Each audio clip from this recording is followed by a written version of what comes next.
শ্রমিকের মর্মান্তিক মৃত্যু। সিএলসি টার্নার্স অ্যাসোসিয়েশনের শোক প্রকাশ। কলকাতা 2রা ফেব্রুয়ারি 2025 কলকাতার লেদার কমপ্লেক্স নতুন ইনফ্লুয়েন্ট ট্রিটমেন্ট সিস্টেম ইটিএস প্রকল্পের ওয়ার্কসাইটে দুর্ঘটনায় 3 শ্রমিকের মৃত্যুতে গভীর শোক প্রকাশ করেছেন সিএলসি টার্নার্স অ্যাসোসিয়েশন। কেএমডি পরিচালিত ওয়ার্কসাইটে পাইপ বসানোর সময় শ্রমিকেরা 20 ফুট গভীরে পড়ে যান। কিছু প্রতিবেদনে ম্যানহোল পরিষ্কার কথা বলা হলেও সিএসসি টার্নার্স অ্যাসোসিয়েশন জানিয়েছে যে টার্নারি প্রবাহের ওয়ার্কসাইটে সংযুক্ত ছিল না এবং রবিবার টার্নালগুলো বন্ধ থাকায় বিষাক্ত গ্যাস বা তরল প্রবাহের অভিযোগ ভিত্তিহীন। বিশেষজ্ঞদের মতে কেএমডি এর ঠিকাদার মানক পদ্ধতি অনুসরণ করেনি এবং পুরনো সিস্টেম থেকে লিক বন্ধ ব্যবস্থা নেওয়া হয়নি। সুপ্রিম কোর্টের নির্দেশ অনুযায়ী ম্যানহোলে পরিষ্কার নিষিদ্ধ, যা লঙ্ঘিত হয়েছে কিনা তা তদন্তের দাবি রাখে। সিএলসি টার্নার্স অ্যাসোসিয়েশন দুর্ঘটনার পূর্ণাঙ্গ তদন্ত ও দায়ীদের বিরুদ্ধে ব্যবস্থা নেওয়ার আহ্বান জানিয়েছেন। খুবই দুঃখিত ঘটনা, যে কোনো লাইফ সেটা সবাইকে প্রিয়, যার ফ্যামিলি মারা গিয়েছে তাদের দিকে খুবই দুঃখিত।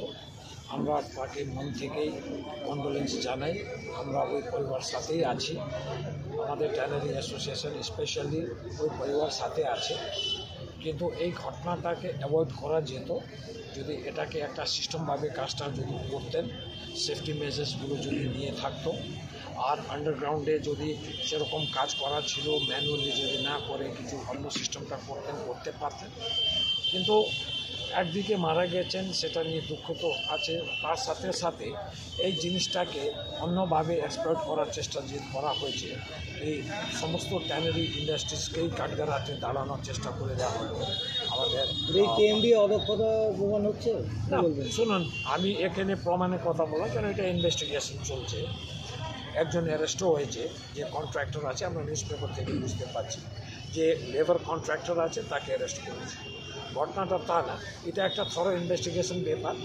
এটার মধ্যে দেখতে হবে কি ওখানে কার ক্রিমিনাল নেগলিজেন্স আছে না আছে, সেটা ইনভেস্টিগেশন পার্ট, ওর পার্টে আমরা ইন্টারফেয়ার করছি না, বলছি না।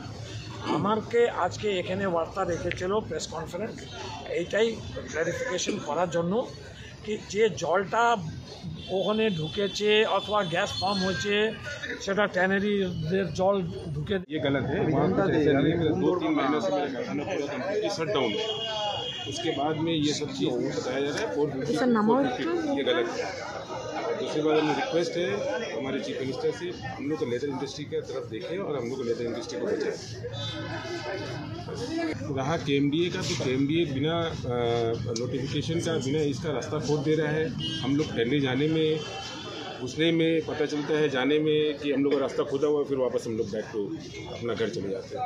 तो कोई इंटीमेशन और कोई ये नहीं है कि भाई हम रास्ता खोल रहे हैं आगे से। और रहा ये 3, कोई भी किट पहन के कुछ किया नहीं। हम लोग छोटा सा टेंडरी अगर है हम लोग का फैक्ट्री में, हम अपना लेबर को किट पहना के अपना उसमें उतारते हैं।